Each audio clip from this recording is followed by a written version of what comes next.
Estrutura de dados é a coisa mais fácil do mundo, e se você não sabe ainda é porque te ensinaram errado. Então nesse vídeo eu vou utilizar o método quinta série para te ensinar de uma vez por todas, começando pelo nosso querido array.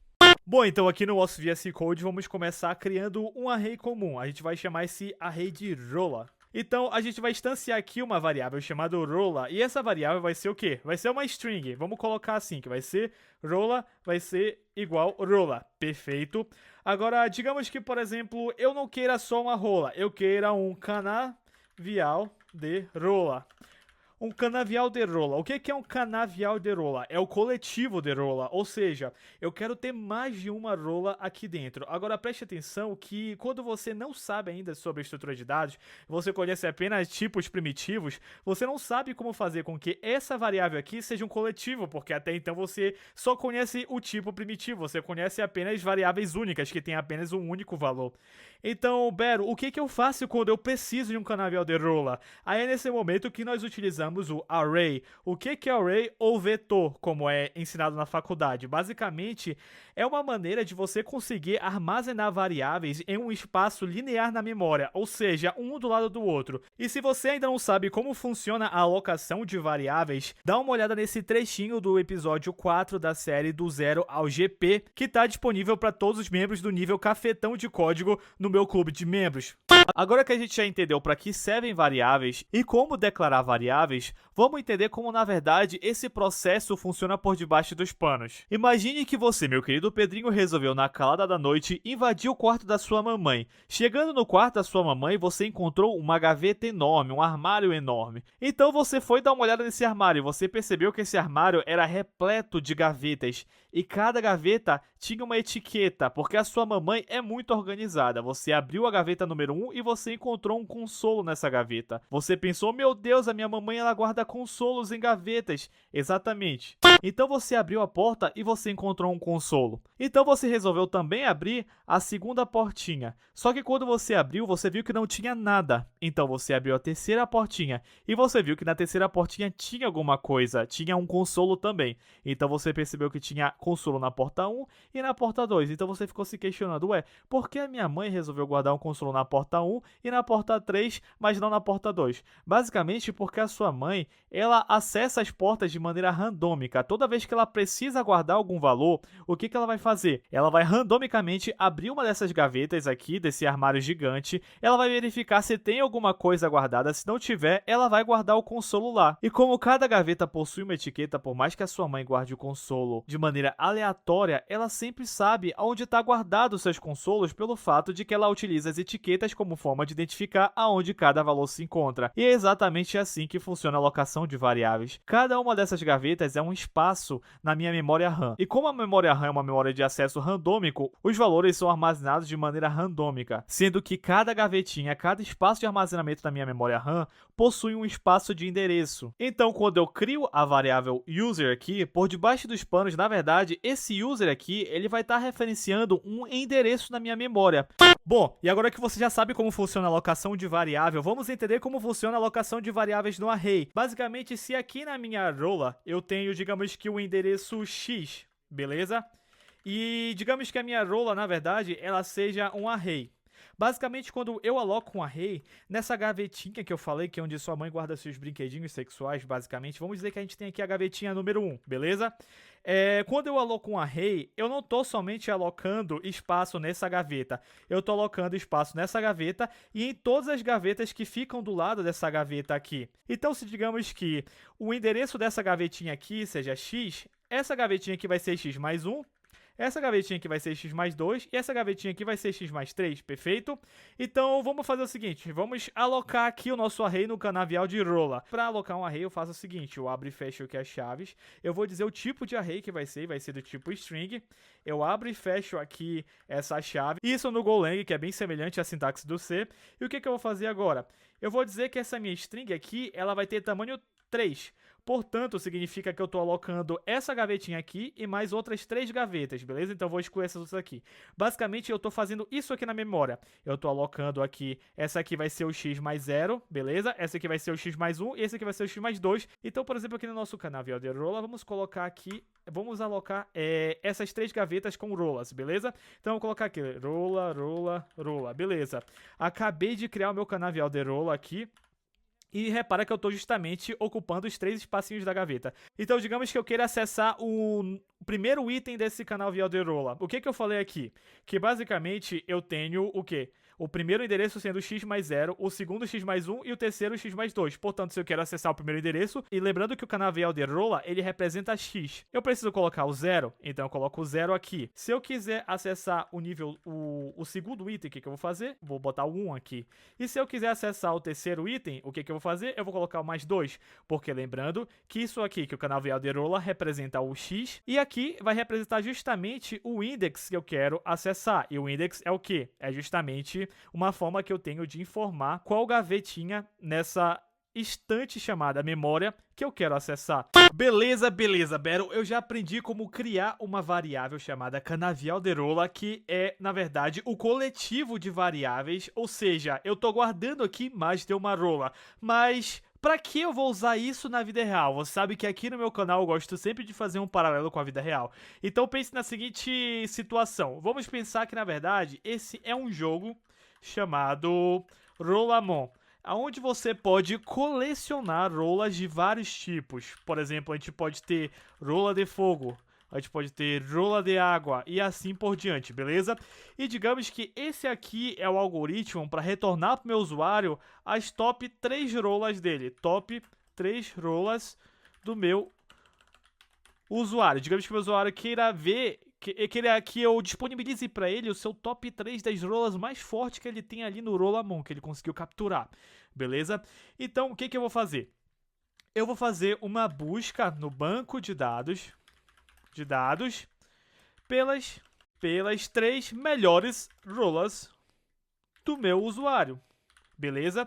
E para isso, eu justamente vou querer retornar dentro de uma variável esse resultado. Então eu vou pegar do meu DB, eu vou mandar do meu DB para o meu código, né, aqui, porque eu estou fazendo do meu código a consulta no banco de dados, e eu vou alocar o resultado em um array de 3 posições, beleza? Então é justamente nessa situação aqui que eu vou utilizar o array quando eu estou lidando com coletivos. E vocês vão ver que na maioria das vezes, quando a gente está lidando com código, a gente vai lidar muito com o array, porque constantemente a gente vai estar lidando com coleções de dados. Por exemplo, em uma postagem no seu OnlyFans, você vai receber curtidas, e curtidas é coletivo. Eu quero disponibilizar todas as curtidas que você recebeu, logo eu vou utilizar um array de curtidas.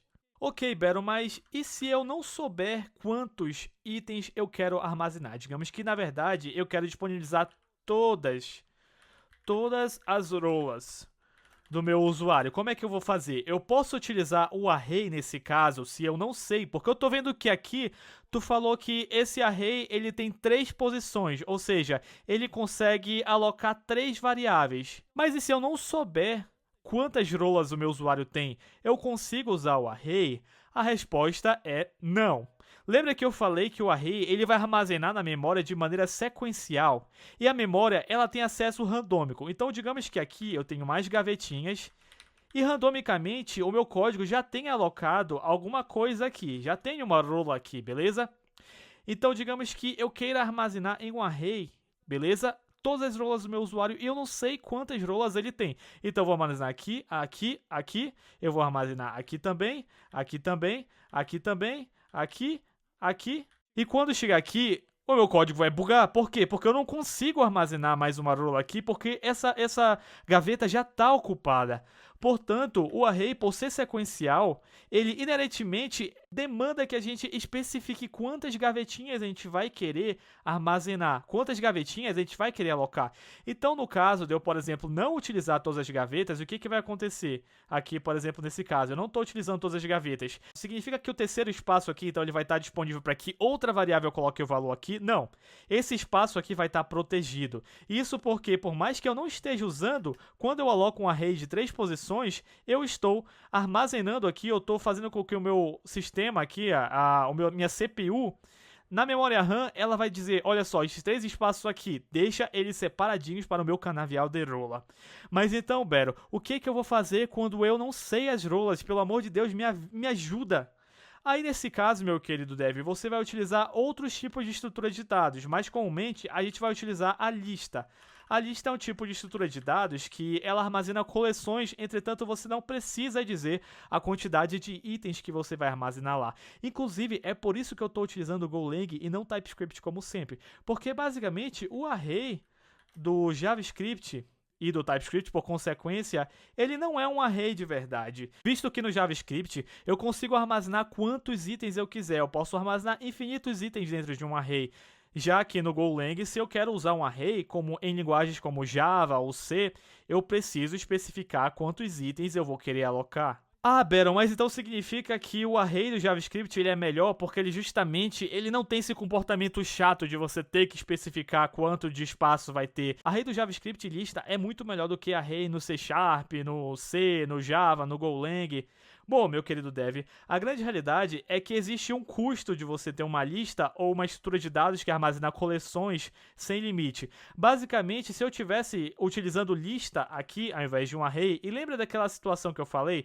Digamos que, por exemplo, eu armazenei aqui 1, 2, 3 itens, e aqui já está preenchido por outra variável, beleza? Então, digamos que aqui na minha lista eu esteja armazenando livremente quantos itens eu quiser. Armazenei aqui, eu vou armazenar aqui o meu x mais 2. Chegou aqui, eu não consigo mais armazenar. O que a minha lista vai fazer? Eu vou pegar essas 3 variáveis e eu vou jogar aqui para frente, beleza? Então eu vou fazer uma cópia dessa variável e eu vou jogar aqui para frente. E sempre que eu me deparar com algum tipo de bloqueio, o que eu vou fazer? Eu vou alocar novamente as mesmas coisas que eu aloquei aqui atrás, ou seja, eu vou fazer uma cópia, só que eu vou duplicar o espaço para que eu possa continuar aqui, x mais 3, x mais 4 e assim por diante. Então, nessa implementação de lista aqui, o que vai acontecer? Eu vou utilizar por debaixo dos panos array. Ok? Então, digamos que nessa minha implementação, nesse compilador aqui, eu esteja utilizando como listas por debaixo do pano arrays de 16 posições, beleza? E digamos que a quantidade de rola que você tem superou essas 16 posições. O que eu vou fazer? Eu vou pegar essas 16 rolas que você já tem, eu vou copiar em outro endereço de memória e vou armazenar mais um array logo do lado dele, ou seja, eu vou ter 16 mais 16. Agora eu consigo armazenar 32 rolas, beleza? Em um espaço sequencial. Eu vou ter 2 arrays contidos dentro dessa lista. E para acessar essa lista, como por exemplo no JavaScript, no final das contas eu vou me comportar exatamente como me comporto com array, beleza? Eu não vou ter acesso a essas coisas que vão acontecer aqui por debaixo dos panos pelo compilador. Beleza? O compilador que vai fazer isso aqui. Eu vou lidar com a lista assim como eu lido com o array. Eu vou, por exemplo, acessar o item 32, eu vou utilizar aqui, por exemplo, a lista, papá, e eu vou botar aqui 32, beleza? Então, eu usaria a lista exatamente do jeito que eu utilizo o array, porque, na verdade, por debaixo dos panos, todo esse processo de copiar os itens e passar para frente e duplicar o espaço que eu tenho para continuar, e assim por diante, toda vez que eu precisar de mais, vou copiar e vou duplicar, vou copiar e vou alocar mais um array, vou copiar, vou alocar, e assim por diante, até eu satisfazer a condição de poder armazenar todas as rolas no espaço sequencial. Isso tudo vai demandar processamento, entenderam? Isso tudo vai demandar processamento. Então, para fazer essas operações aqui, existe um custo. E é aí, meu amigo, que entra o array. Eu vou utilizar o array quando eu sei a quantidade de itens que eu vou ter, e desse jeito eu vou otimizar bastante meu código, pelo fato de que toda vez que eu for alocar um item, eu vou ter uma alocação extremamente tranquila, pelo fato de que as gavetas já estão seguras. E ao mesmo tempo, eu tenho a certeza de que aqui vão estar os meus 3 itens. Eu não preciso de todo esse processo de ter que duplicar, copiar, passar em diante. Então o array ele vai ser muito mais performático que uma lista. Entretanto, ele vai ter essa limitação. E em linguagens como Python e JavaScript, eu não vou ter acesso diretamente a essa estrutura aqui de dados. Eu vou ter acesso diretamente a listas. Ou seja, nessas linguagens vai ser mais tranquilo trabalhar com arrays.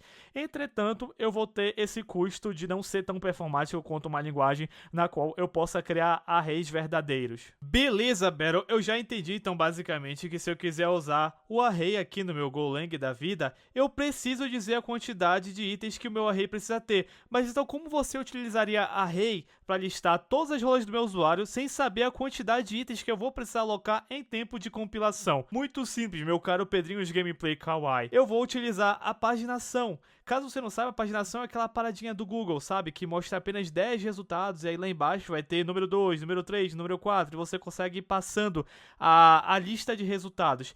Então, no lugar de pegar todas as rolas do meu usuário, eu ia fazer o quê? Eu ia dizer db, me diga quantas rolas tem. E aí ele retornaria, por exemplo, 30, beleza? E aí essas 30 eu colocaria numa variável, beleza? Seria quantidade de rolas, que seria do tipo inteiro, né? Seria um numérico. E ele teria o valor 30.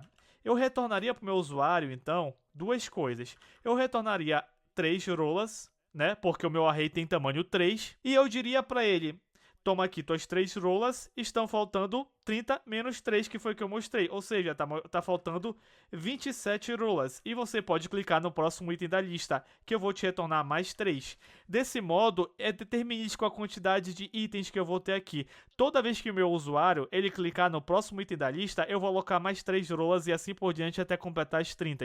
Ou eu posso até aumentar aqui para 10. E aí, por exemplo, nesse caso aqui, o meu front-end, o meu site, ele mostraria que eu tenho 3 páginas nessa lista. Bom, espero que você tenha gostado dessa aula falando sobre rolas e sobre array. Se você curtiu, deixa o seu like, comentário. E se você quiser aprofundar um pouco mais nesse assunto, considere virar um membro do canal. Bom, e como é de praxe, um salve para Daniel Lino, Luke, Ogay, Max Andrade, William Henrique, o mestre dos programas, e Jailson Rosa, garoto de programa. Tamo junto! Primeiro garoto de programa, com sua magia todo mundo ele encanta. Seja binário, JavaScript ou PHP, GP, você vai virar, pode crer.